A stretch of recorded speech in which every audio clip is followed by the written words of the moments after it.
Fire Season 2, Episode 1. I'm Willy Bearden, and I'm here with Captain Walter Mathis. I cannot wait for you guys to hear a little bit about Captain Mathis here. It's almost like I know Captain Mathis more than anyone else who's ever been on this show, but I'm going to let him talk about that. And I asked him if he would consider being on here because he has awesome story. He's an amazing person, a great man, and a husband, and he just has some cool personality. I want to introduce him to you, but I also invited him to be on Roger That, the TV show we're putting together. So here we are. We're gonna talk about it. And welcome, Walter. What's up, brother? Not much, man. How you doing? Yeah, good. So where are you at so people know where you're coming from right now? It is 31 degrees outside, and I'm sitting on my porch at 9,000 feet in the rural mountains of Colorado. This is not a screenshot. This is the reflection of the Continental Divide in the picture window behind me. What you see in that reflection is what I'm looking at over the top of this screen. Awesome. Yep. That's so good. I miss the mountains. I'll be in Colorado tomorrow. But I'm in Marathon, Nice. Florida Keys. So we're in like total opposites of the country right now, which is beautiful that we can do that, you know? And but yeah, so tell us a little bit about why did you join the military? Why did you start? Well, I didn't have the best young years. I had very loving parents, but my father was a serial alcoholic, very loving man. He just drank all the beer money, and we were homeless a lot, couch surfing with relatives and friends, living in the car at the rest stop outside of town, especially through my formative years. And I knew that I wanted to go to college and not have to pay for it. And so I joined the military because I wanted some sort of medical degree. And I knew that I didn't want to be burdened with student loans. So I went in as an enlisted soldier with no college. I was a lab tech and combat medic, deployed in 2003 to Afghanistan, ran the blood program out of Bagram Air Base back in 2003. And then well, my first duty station was at Walter Reed, and I was there during 9/11 and helped with the recovery efforts at the Pentagon. Got a nice little medal from Rumsfeld and a handshake.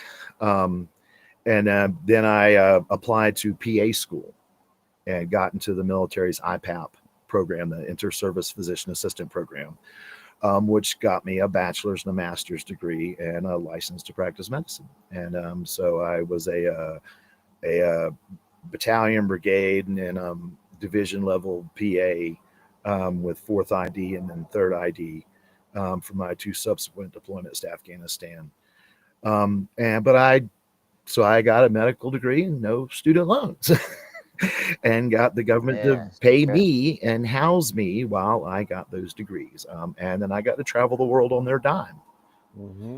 So I grew up poor and mostly homeless, and I knew that without a career path like that, I was going to remain poor and homeless. So now I'm retired up in the mountains of Colorado at the age of 53, staring at the Continental Divide each night. Hey, that's a great way to live. You know what I'm saying? It's a lot different pace. And can I ask you how the transition was? I won't get into the details about your military stuff, but how was it to transition out of it?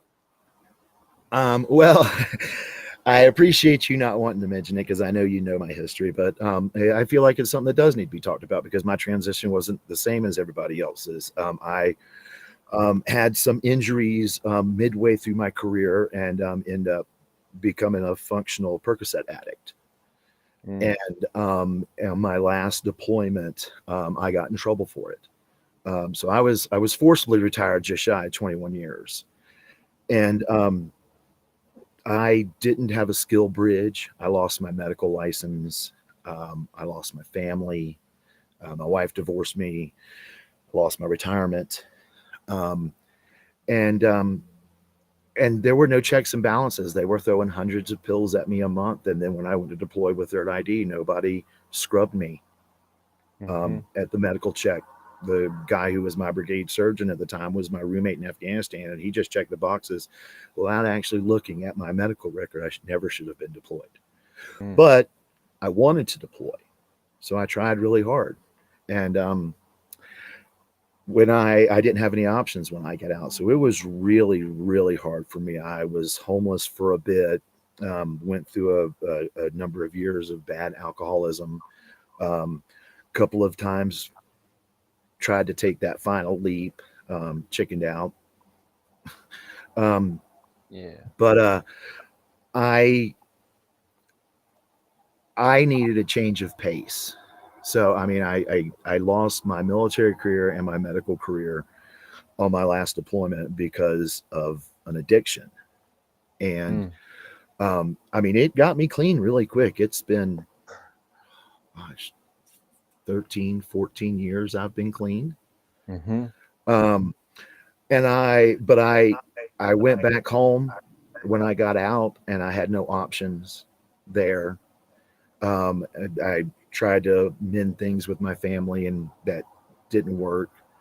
And I needed a change of pace. I did the the veteran circuit for a while when I got out, going, Mm-hmm. we call them, career retreaters. Yeah. That just, and you go to every single and that's Oh. fine if that's what they need to do. I totally Mm-hmm. support it. It got a little overwhelming for me. That part of my life, while it gave me a lot of opportunity and a lot of education, and honestly, I'm in a good place now. Um, Mm-hmm. but if it wouldn't have been for just sheer luck and meeting the right people like my wife and yourself, um, I wouldn't be here now. I can only imagine what the normal person who gets out and then tries to take those skills into the civilian sector. I can only imagine what they go through, because I mean, there were a couple of times during my career where I held a second job to get extra money for Christmas or whatever. Mm-hmm. And some of the stuff that civilians got mad at in their workplace seemed really um, whimsical to me. Mm-hmm. And I can fully appreciate how a regular person getting out of the military, having deployed, PTSD, anxiety, depression, a little insecurity because that structured lifestyle is not there anymore. I can understand how they um, would have a hard time, because I had a really hard time because I couldn't even use any of the skills that I had in the military anymore. Yeah. But like I said, luckily I do a number of just luck. I mean, I got out, I tried really hard. I taught at a pay for profit college for a little bit, until I got sick and ended up in the hospital. I sold Toyotas. I worked at a pizza place, just trying to scrape by, and not thinking I deserved anything for my service. And it was people like you and my wife and Mm. Unselfish Plug here, Wounded Warrior Project, that made me realize that I was still, I mean, I kept my rank. I just Good. was put out, and I didn't think I was um, eligible for any benefits or anything. But Mm-hmm. the Army, um, they realized their mistake, um, and so I got a little VA and a very, very Mm-hmm. successful life. So I have a very nice life. So I can totally see how people getting out and trying to transition those military skills and experience to the civilian sector could have a really hard time. Yeah. Yeah, totally. The transitions, I mean, that's what I focus on outside of the counseling stuff, is to focus on helping veterans and first responders, people who serve, to transition into something else finding purpose again, resilience, which is how we got on this podcast, and everything we're talking about.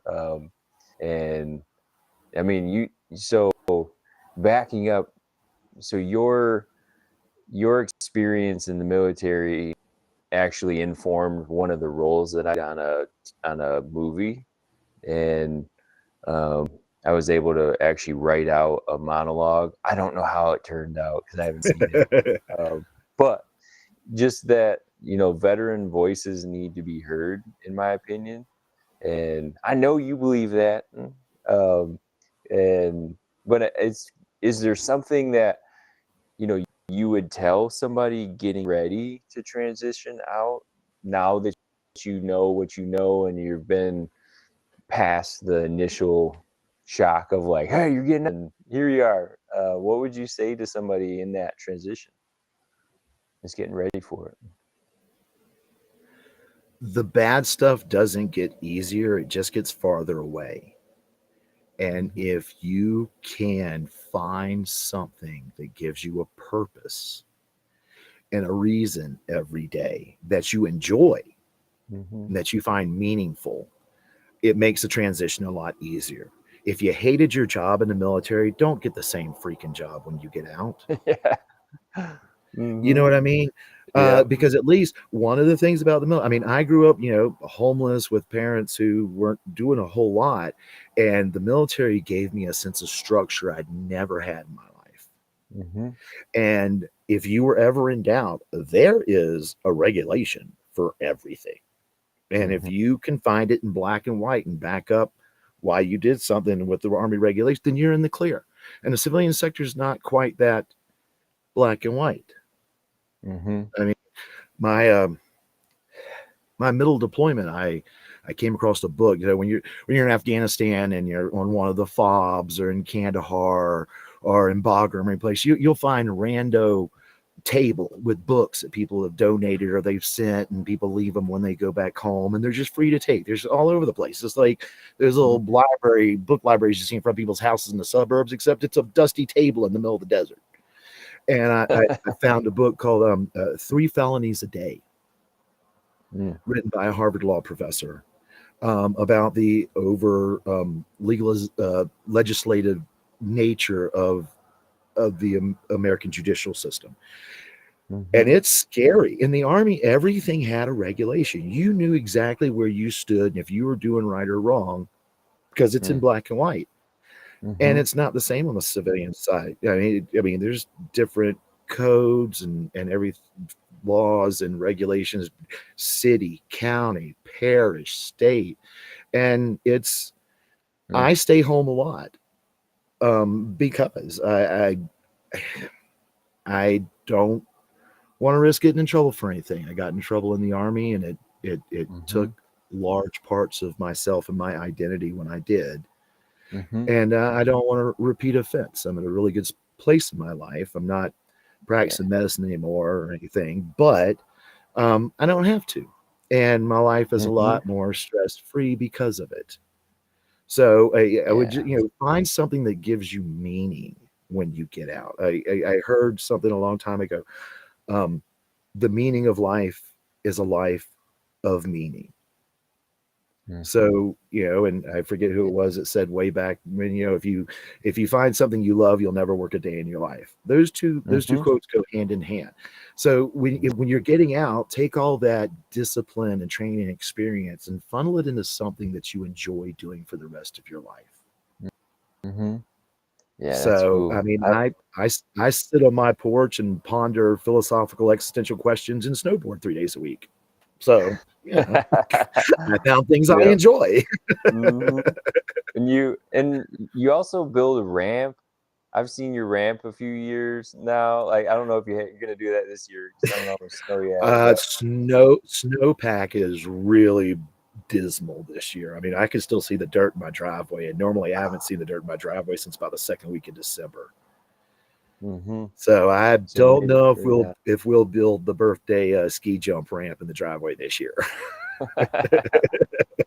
Yeah, but maybe there's still hope. You never know. Well, thinking of your story, I like to think that you finally came home, because some of the stuff that you have done in the last year, and I know all these things about you, and I'm trying not to say anything. I just want, so let me just preface real quick. You already know where I'm going. So me and Walter have been working together for a while. I don't know how many years now. Right, almost. Let me see. Me and Carrie got married in 2021. So since 2021, because it was the Christmas after we got married when I did my last forced vacation at the VA psych ward. And that's when me and you hooked up. And so for those who don't know, Willie here has been my counselor every Wednesday morning at 9 a.m. for 5 years now. Yep. And he can still go out in public, which speaks a lot to his resiliency. Yeah. A lot to his resiliency. I'm okay with disclosing that, because just like I was okay with disclosing, what got me out of the military without a retirement, because it's a problem. It's a problem that people need to know about. You're a piece of equipment. They throw a Band-Aid on you, to keep you mission capable. And then when you're not anymore, you're tossed. Yeah. I mean, no veteran should have to file 3, 4, 5, 6, 8, 10, 12 times to get their VA compensation. Yeah. None. And yeah. It's a constant battle. Mm-hmm. And I forget why we got on that tangent. Sorry. No, hey, this is great, because when I was living up in your area, and yes, Walter gave me permission, and we talked through all the risks. I did. We talked through all the things that I have to talk through and say for us to be on camera today. But when I was living up there in that mountain area, there was no providers that did mental health treatment, and there was a bunch of providers around. And I submitted my application to TriWest 5, 6 different times. It took 2.5 years for me to get approved. Meanwhile, we have veterans, ending their lives. We have, no providers anywhere. We weren't even using televideo much at the time. And so I ended up getting frustrated with it. And because I had invested so much, I was like, I have to follow this through. I have to become a provider for these people, because that county had 10% of veterans. Registered voters were 10%. So that was roughly 1,700 veterans in that county that had this many providers for mental health. So, and I was like, I'm the only guy who will sit here and keep putting in this application, and then they lose it. And submit it again. And those are not easy things to submit when you run in a business and you're whatever. So long story short, I got with the congressman's office, and then I said, you know what, while we're at it, Medicare also does not have any providers in that area. And there's a bunch of retirees. And so the congressman's office there, I forget exactly who it was. Sorry, I don't remember. But they filed 2 formal inquiries, one on TriWest, because they were is Federal Health Net Services, TriWest. They were the contractor for VA. And then they submitted a formal inquiry on Medicare as well. And so because of that, they got me credentialed, but it also still took another 6 months. And then, so that was 2020, I believe, or 2021, somewhere right in there. And then in 2024, Medicare actually expanded their license types. So that went through, and that just came. I'm not taking credit for all of that. I'm just saying that sometimes it takes one person to just get sick and tired of the problem, and to be like, you know what, I'm going to do something about it. And that's why we're on this right now. That's why we're talking about all this. Right. Because now I can see veterans, and that those are my people. My whole family has served. I was the only firefighter. Everyone else did some military something or service member of some sort. And and so long story short, for Walter, we've been working on all kinds of stuff, and I just have to say, like, I am so proud of who you are as a man, husband, a son they missed out on you, man, and they really did. And I want to ask you about, I'm going to put you on the spot. That's fine.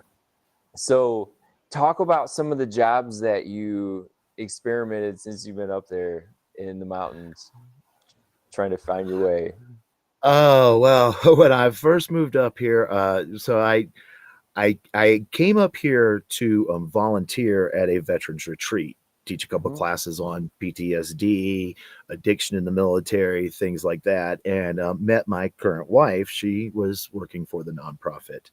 And we really hit it off. And I came back up and visited her a couple weeks later and then decided to move in together. And she's like, "You're not moving in up here unless you got a job up here." So I got hired on as a ski tech at a ski and snowboard rental shop. And it was fun work. And I mean, I knew how to snowboard. I still have never skied.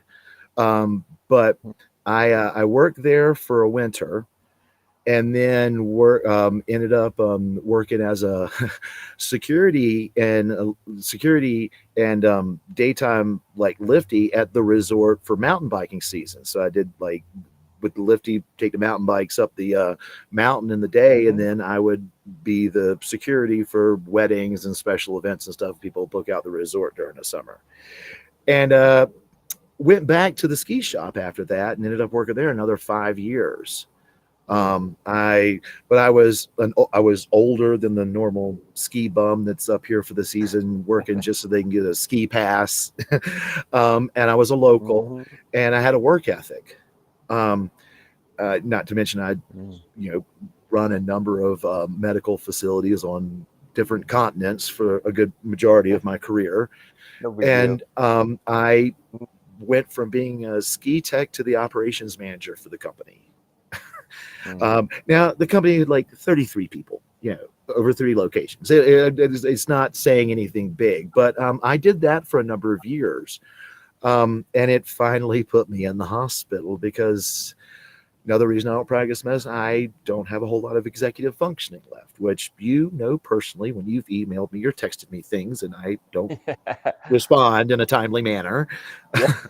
You also had like thousands of emails too. And yes. So yes.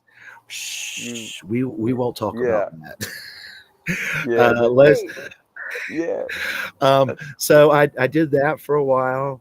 I drove a portalet truck for a little bit, which was actually not a bad job. It was like 7 minutes of really grossness 8 or 10 times a day, but the majority of the day I was just driving around this beautiful country with my dog in the front seat of the truck, going to construction sites, cleaning out the port, but I ended up tearing my rotator cuff and I couldn't pick the big hose off. So I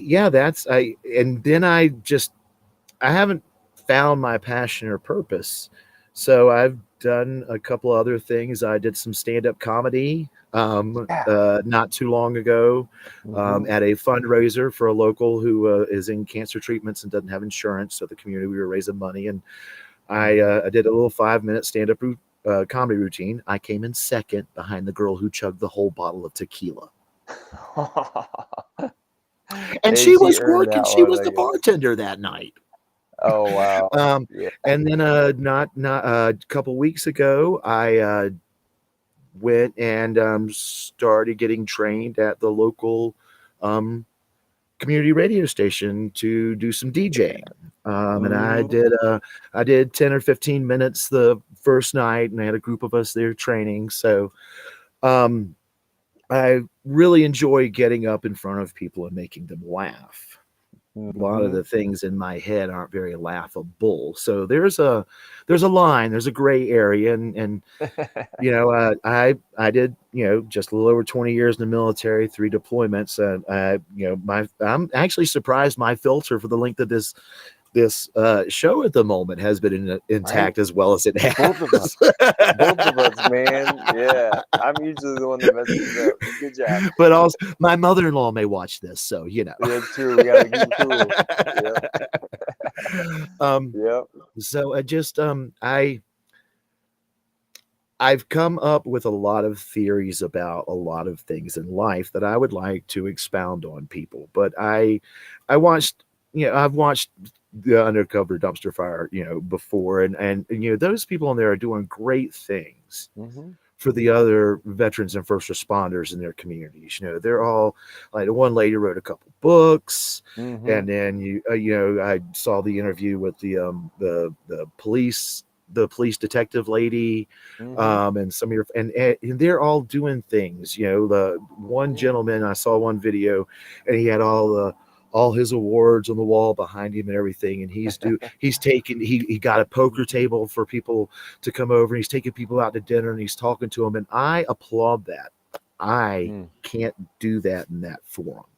It's hard because I'm a giver and a caretaker, but standing up and making fun of shit so that other people can bring, that I could do.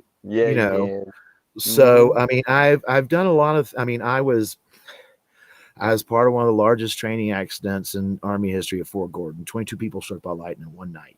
We were trained. Wow. First medal I got out of basic training was an RCOM for rendering aid. I'd been out of AIT I was a reservist for a couple months before I went active duty, and it was like my first AT with my reserve unit, and we got struck by lightning, one of the tents. No kidding. I was involved with victim recovery at the Pentagon. I served three tours in Afghanistan. I was deployed to Hurricane Katrina and ran the blood program for Hurricane Katrina. So I've been and done and seen a lot of things that have shown me,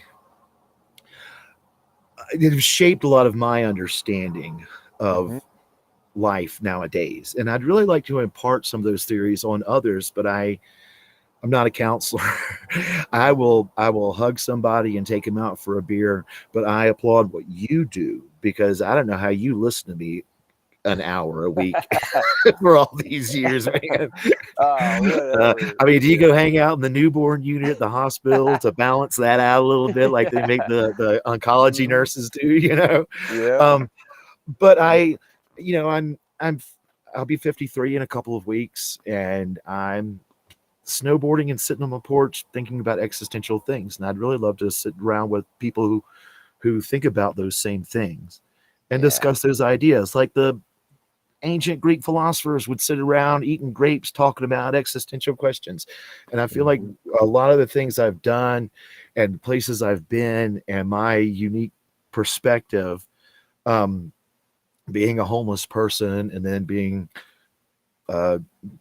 pain medicine addict, and then being homeless, and now being carefree, those steps to get me there. There was a lot of ruminating over my actions, my thoughts, my beliefs in my mind to help, that's the word I'm looking for, dampen some of the responses I have to normal everyday things because of my PTSD and anxiety and depression. But I deal with them with humor, and I would like to impart that on other people. Yeah, good. And I think that using humor in a non-official setting is my best platform. Yeah, if that makes sense. Oh, 100%. Yeah. And I also would play a really mean, cool Viking in any productions, just so you know. Yeah. I love that. I got the beard and the mohawk, man. You do. I know, right? We both have it in there. My tattoo, I think I've told you, it's burn the ships. It's a Viking here burning the ships. And it's the closest to my heart, man. And that's for a reason. We'll come back to that one because we actually have somebody who was on the Viking show that's already cast in Roger That. Her name's Amy Doherty. And so if you want to go back, I'll show her to you. But long story short, you have something to offer, and that's why, you know, your insights, what you've learned, your use of humor, your singing also. We don't have to sing right now, but I'm just saying though, like that's it. You have to know when sometimes when Walter answers the video call, he's like singing a song, you know. So in my this career working with people that have been traumatized in lots of ways and tortured, and you know, and been through all kinds of stuff, and for good reasons sometimes, you know, like military service. But it can be heavy, and so then sometimes just having a little bit of humor is like, oh, I miss that, because you know that's a language, that's a way to balance things out. And It's the healthiest coping mechanism I have. yeah, you use it, and you're a big thinker. And we like sometimes when you're talking about the stars and the meteor showers and all that, and the aurora borealis, and you know, and we have some we talk about all kinds of things, but that's what makes it good though, right? Like you can just, it doesn't have to be like, I actually answer video calls like this, and I'm doing therapy, but I have like iguanas on my shirt, who cares? And you know, we have to be kind of normal, we have to normalize this stuff, so it's just all right to just be a person. I mean, we have had a counseling session with me in the parking lot of the resort getting ready to go snowboard. Yeah, I was like, have. I got mad at 9 o'clock, but we got 6 fresh inches last night, so we can Yep. talk while I'm getting my boots on. Oh yeah, of course. Yeah, I'm like a mobile counselor. Yeah, I can set up anywhere, and so could you. You know, and It's funny. My years ago, my wife, her the little thing at the bottom of her professional emails all said, sent from a random chairlift somewhere in the mountains of Colorado. just so people know. Yeah, that's true too. That's totally true. Yeah, yep. This is great. Oh, Walter, like what I think is cool is you seem to have come home to yourself, which is an aspect of resilience. That's there, you know, resilience. How I studied it, it was under Gail Wagnall, and she was a nurse that became a doctorate in social work, and then she all these research and created a resiliency scale and this whole thing with my PhD stuff. So, long story, it was purpose, which was about 80% of resilience, is defining or developing purpose every day. And I always just say, just live on purpose, because if you try to go looking for the purpose, then sometimes you miss it because it's actually in your day. Like today, I said hello to 2 different home dudes, even gave them fist bumps. I was like, hey, you need some water? There's water right over here, you know, and you can go get some. I was running, and the guy asked me for $1. I was like, bro, really? Like, I got no shirt on, man. You think I got $1 right now? Come on, man. Like, just go pull it out of my shoe. Anyway, but you know, live on purpose. What's in your day, that there's something to it. It's not just all meaningless stuff. And then having perseverance, so goal setting, having which is, this is where military usually teaches pretty well. They're like, hey, you can rely on yourself, which helps and hurts, because then you get out and then you rely on yourself, and then that's not good. But push comes to shove, you need to be able to rely on yourself and take care of what you need to take care of. You know what I'm saying? Survive. And then equanimity. This one's always weird. I didn't come up with these terms, but the importance versus the event, making sure they match. So if it's a big event, someone dies, or some, you know, get married, have a baby, you can have a big reaction, and you don't want to minimize that. And then if it's something little, like, you know, you drop the milk, you know, they always say, don't cry over spilled milk. And then you freak out, like something's in the middle there, something's off. So learning to regulate your emotions. And then the last one is authenticity, which is coming home to yourself. That's where it's like Carl Jung kind of stuff. You know, where you're actually integrating. I'm gonna go kind of deep for just a second, but where you're integrating your shadow. Your shadow is in the dark. and the stuff that you have in there, and everybody has it. Some people ignore it. Some people act like they don't. I'm like, you have even a bigger one than you realize, you know? Because if we all have a shadow and it has a mission, and my shadow mission is to get me to be quiet, to be small, to not speak up and not do what I do. Because, you know, my real mission, you can tell a lot by your shadow, by what you're intended to do in life. Because my shadow wants me to be quiet, small, insignificant, and feel bad for the rest of my life, you know, and just never shine, never do anything, just shrink and fall away. And, you know, so when you think about your shadow and you integrate that, doesn't mean you accept it. It just means you bring it into the light. You see it. Yep, there it is. Here's my real mission. My real mission is to spread hope. I got this thing tattooed on my shoulder. This is where I grew up, Ludington, Michigan. It's it means a lot to me, because lighthouses, good luck trying to break one down. Like, Right. you know, and they still shine, you know, and that's what's on my arm. That's my one mission. The next one is to create. So I believe that I'm a creator, and you're doing it with music, you're doing it with relationships, you're doing it with humor, you're doing it on the DJ. I don't even know how they DJ. Well, how do they DJ now? What, it's probably stuff. It is. It's these little slide buttons, and you can like they have a library of vinyl records and CDs and cassettes. They even have a couple of 8-tracks. Imagine that. But when you sit down at the thing, there's like, they've got all their music digital also. So you've got the digital library, but you also have Spotify and YouTube pulled up in front of you, and you could just play something off of that. So yeah, right on. More integrated. And yes. But since it's a I'm sorry, the dogs were scratching the door. Since it's a public radio station, there is no cursing at all. All right. Not even in a song. Oh, like when you go to prime up a song to play next, if you aren't sure there ain't a dirty word in there, you got to pull up the lyrics. And if you accidentally play one, there's like this log book you got to fill out if they said shit or damn or hell. Yep. I'm like, really? Have y'all watched YouTube lately? Yeah, we're all over the place. Have you seen TikTok? My goodness, we show like things, crazy stuff happening. And wow. Well, when you were talking a minute ago about the shadow, so, you know, I heard something a long time ago, and I can't remember where, but is it you can't appreciate the light until you embrace the dark. Yeah. You can't have good without evil. And there's a quote I have, is actually my banner, I think, on my Facebook. I haven't been on Facebook in months though. But it's a quote from a book. And it's actually like a horror book, but the quote stuck with me.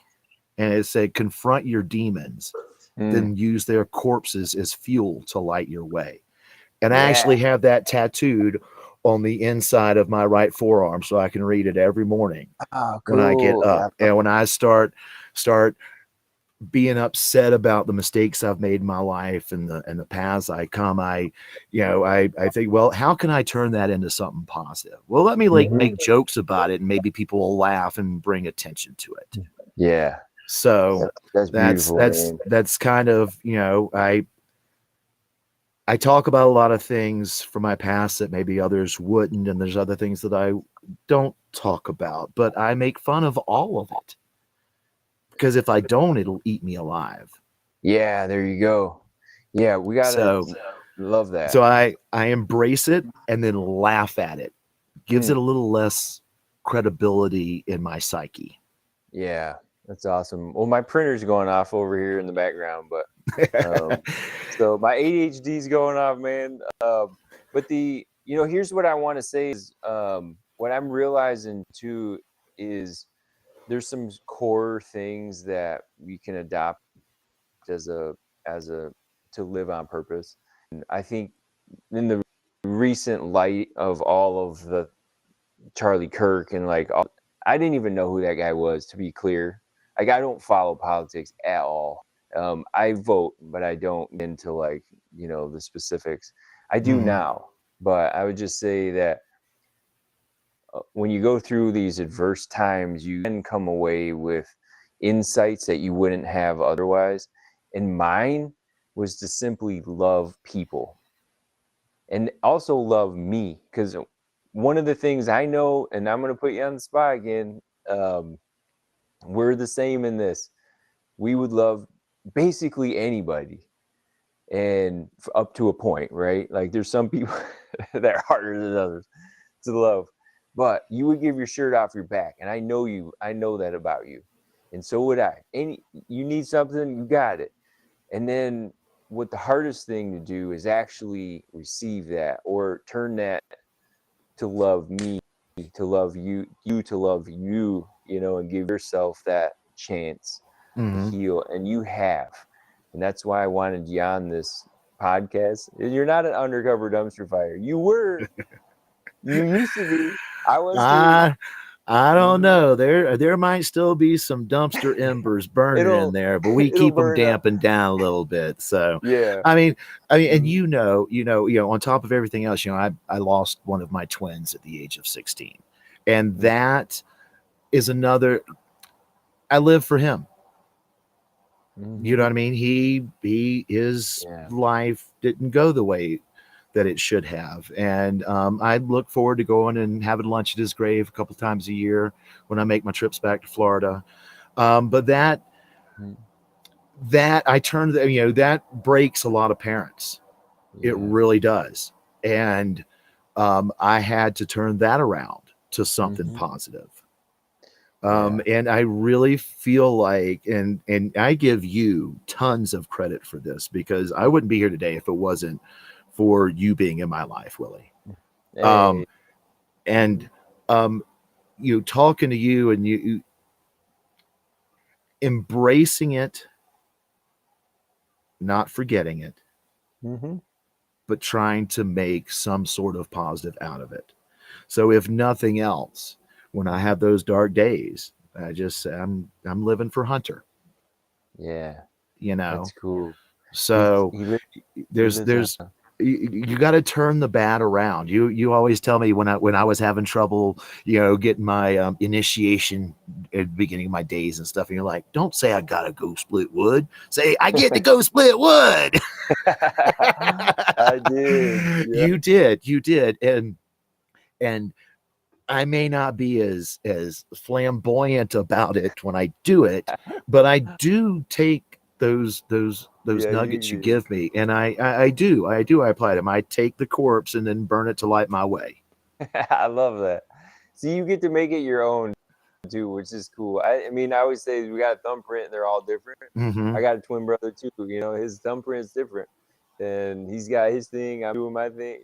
So you've got your own way, and that's what's cool. I love seeing people go from the undercover dumpster fire, or the chaos, as I call it, to where ashes to action, where now you created something. You created a life that you and your wife love, and it it's set up for success, and and you're handling things, they come. And you're not avoiding anything. You're not afraid. I mean, you were never afraid. It's just like, to unpack some of this stuff, I don't think we're meant to do it on our own, because there's some things like, why do we have empathy then? Like, empathy is to connect to other people. And then if you've been through traumatic stuff, you got a lot of empathy, or you're sociopath. You're not, or you're like psychopath. You have zero empathy. But I know you're not. And, some of the best people that I know have been through that's based on that philosophy that the more pain the more joy you can have. And so, it's not uncommon to have, a hardened warrior then bust out in tears when they come home, like to themselves, when they finally get through dealing with the shadow and integrating it. And, and then they're just as tough, but they might be doing it with tears. And I would argue that's the next level, man, to be able to allow yourself to feel stuff again and be okay, or for the first time. For me personally, I don't know about other vets or people with, PTSD or whatever, but one of the hardest things is feeling the feelings without being able to do the actions. Mm-hmm. You know, I Yeah. mean, you know, Mm-hmm. it's hard. It is a struggle, especially in the beginning when you first transition out. You're trying to get used to everything. Those bouts of anger over small, insignificant things can be overwhelming, and Yeah. then you feel guilty for having acted like that. Mm-hmm. Um, it's a vicious cycle that has to be broken by positive influences and a Mm-hmm. reason. Yeah. You need a reason, not you personally, but the person needs a Yeah. reason, and then they need the positives in their life to outweigh the bad. Like Yeah. I'm not a religious person. I'm Mm-hmm. I'm an ancient alienist. Okay, Yeah. but Hey, we have um, lots of when conversations. I learned stuff from when you every time. I know, and Eric von Daniken died yesterday, the father of the ancient alien theory movement. He wrote Chariots of the Gods, the 1970 something bestseller that started. He died yesterday, age of 90. I actually shed a tear. I was very upset. Um, See? but when I was working at the ski Yeah. shops, we had this family of regulars that came in every season, and they asked to pray over me one day, and I was like, okay.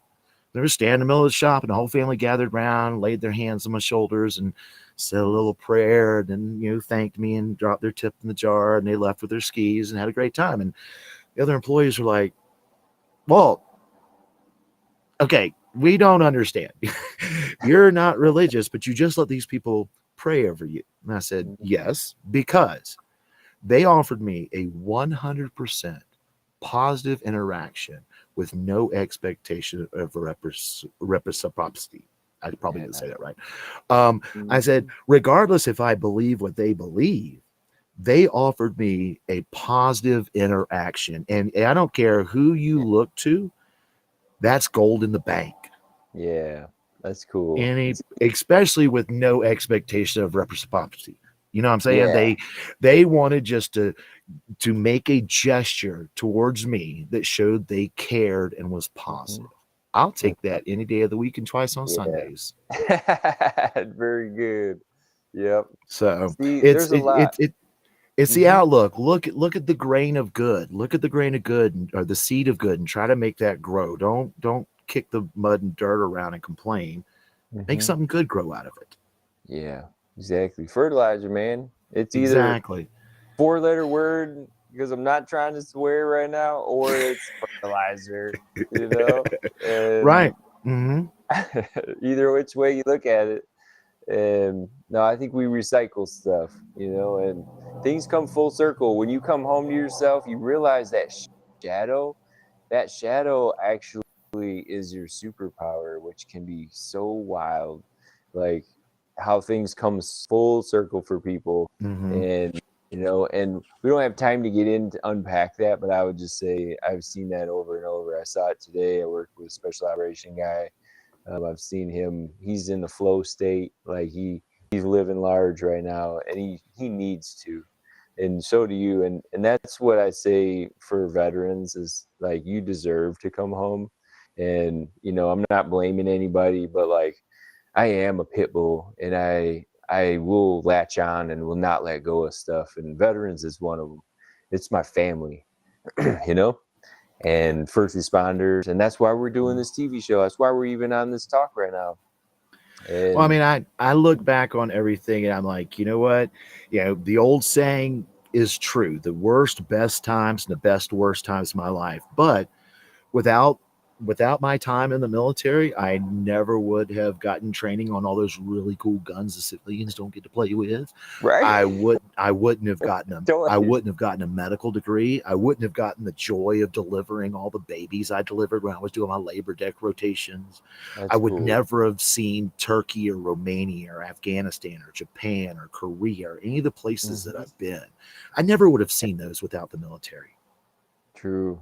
Yeah. I have soldiers. I mean, I've been out for since 2016, and I have soldiers that I keep in contact with. There's one of my medics, Big Rob, man. He lives in Arkansas, Little Rock, and every time I go through there, I try to have dinner with Big Rob. One of the best, Big Rob and kindest. Little Rob. Yeah, Big Rob in Little Rock, and he is one of the nicest fathers He is always posting about the amazing things. He's a single dad, all the amazing things his kids are doing. He's just this big, really nice guy. You ever seen The Green Mile? The guy that was the prisoner, the big black dude. That's Big Rob. That's why we called him Big Rob. Right. And I try to have dinner with him when I would go through Arkansas. I got family that lives there too, so I don't always get to do it, but I try, and I keep contact with him. I got another one of my soldiers just passed her in our EMT and messaged me on Instagram, and I told her how proud I was of her. And I actually put her out of the military on a medical discharge because of some injuries she got when we were in Afghanistan. And she, even though I put her out of the military, she keeps in contact with me today and lets me know her pathway to becoming a paramedic and then a nurse practitioner. That's her end goal. So every time I see that she posts something, she passed another class or got another certification, make sure I reach out and tell her how proud I am of her. So some of the best people I've ever come across were in the harshest conditions, and they're still gold in my life. I don't have a very big circle. It's more of a linear line. It might even just be a dot, but there are a couple of people in there that I find that my life is richer with them in it. And some of those I met through the military, and even though they treated me like crap at the end, I can't denounce those experiences or those people that I met. I'm again looking at the positive in a bad situation. That's beautiful, Walter. Hey, we'll wrap here. If anybody, whoever is watching this, and hopefully we didn't get shadow banned, because that's what usually what's happening. But either way, just know that Walter, you're going to see Walter on Roger That, because Roger That does have a medical component to it. And what better person to have that as a small team of medical professionals that, to use that knowledge and then add some your own flavor to it. And we'll show, we're going to show how to reset your nervous system. We're going to show that on camera. And it'll also be funny too. So Walter, I'm going to pick your brain on some ideas. And because we get to curate some disasters and things like that, which will be fun. But I appreciate you very much, you and your family. I hope you have a good rest of your night, Walter. Anything you want to leave out? You have like a quote or something you want to like share with the rest of the world right now? I mean, just find a meaning. Find a meaning. Beautiful. Find a meaning. So yep. Go get a Bucky shirt.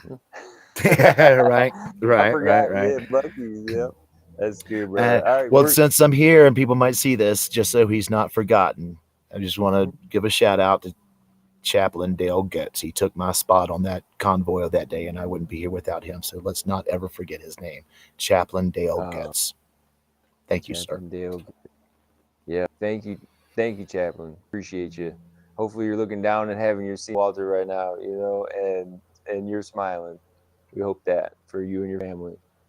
Well, that's it for Undercover Dumpster Fire Season 2, brother. Episode 1. We'll see you soon on Roger That. Good to see you. All right, brother. Have a good one, man. Love you, man.